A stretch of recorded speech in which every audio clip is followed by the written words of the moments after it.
Umugabo w'umusambanyi Kabombo yagiye gusura mugenzi we asanga atariyo.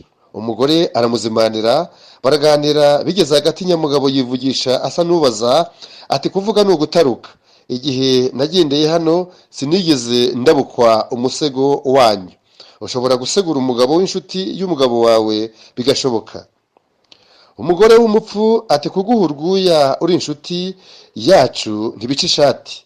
Bagira batya berekeza iy'uburiri, bicara ku rwuririro. Nyamugore abanza gusomya Nyamugabo ku yihenero, ahasigaye batangira igikorwa kibajyanye. Bagiye kumva bumva imodoka ya nyir'urugo iratera ihoni ngo didi. Nyamugore abyumva nk'ejo, asaba Nyamugabo bari kumwe gusohoka, agaca mu gikari. Wa musambanyi asohokana imyenda, arambika inda ku muyaga, tari agera ku muhanda ahari habereye irushanwa ryo kwiruka, yirukankana n'abandi. Uko yiruka ibibuno bikagenda bikoma amashyi ngo papa. Bageze imbere umwe mu biruka akebuka gato, aramubaza ariko sha iteka biruka wambaye ubusa? Amusubiza atajijwa ati kweri bituma ntokerwa, nkumva nisanzuye ku buryo bwose, kandi ubusanzwe imyenda irambangamira, gutsinda amarushanwa bikangora mwana. Yongera kumubaza atese buri gihe uba wambaye n'agakingirizo ko mbona ugenda kanagana? Nyuma yo kwiga bimugoye cyane, akirangiza amashuri baje kumugira umwe mu bayobozi. Nuko uwo munsi agitangira akazi mu biro bye, byari binateguye kandi bitatse bitangaje kubera urwego yari yashyizweho. Yumva umuntu arakomanze. Kugira ngo yereke uwo muntu uje ko akomeye, mbese ahuze cyane kandi afite akazi kenshi, ahita afata ya matelefoni yo mu biro ati ya dosiye narangije kuyisinya, nushaka uze uyifate, kandi ya misiyo yo kujya i Burayi ndumva ntashaka kujyayo kuko muzi neza ko ejo bundi nari mvuye muri Amerika, rero ndacyafite umunaniro ntabwo nzajyayo. Akomeza kuvuga. Ageze aho kera kabaye, ahita abwira wa muntu ati oke munyihanganire ni akazi kenshi, ngaho mbwira ikibazo ufite. Wa undi ati nitwa Olivier, ndi umutekinisiye wa hano, nje gukora iyo telefone mwarimo kuvugiraho kuko imaze igihe kinini idakora. Hariho icyuma cyari cyarapfuyemo, ubu twakibonye nicyo nje gushyiramo kugira ngo ibashe gukora. Kandi umuntu yari yigize gaheza ayivugiraho kugira ngo amujijishe ko afite akazi kandi akomeye. Aha.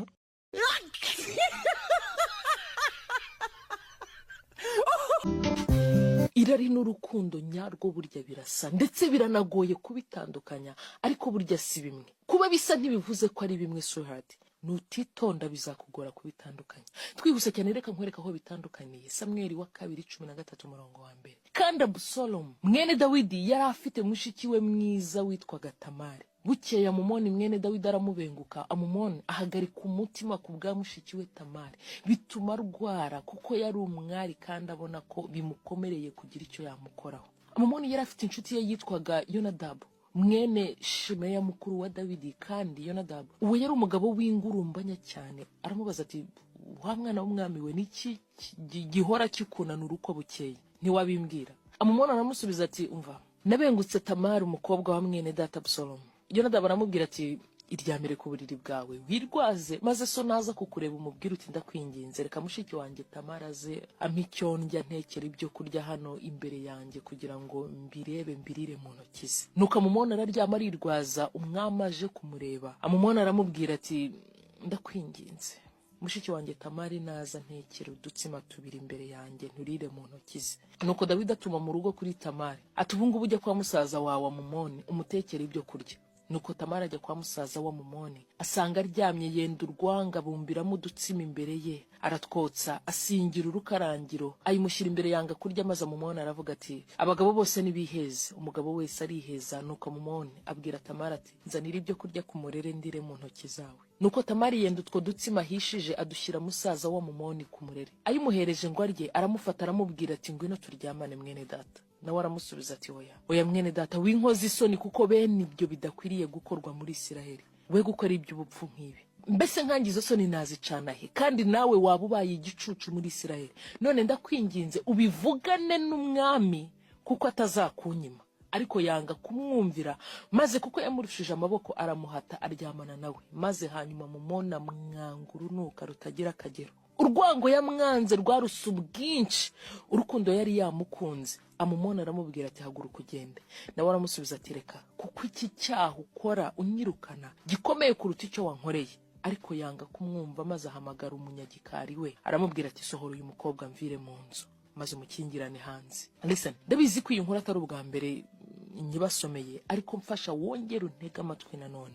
Ngiye kukubwira, ngiye kugusobanurira, ngiye kukwigisha uyu munsi amoko atatu y'urukundo nzi neza ko witiranya kandi ukeneye kumenya neza. You will be shocked usanze umukunzi wawe muri kumwe mu rukundo aka kanya, urukunda gukunda ruhabanye kure cyane n'urwo wowe wibwira ko agufite.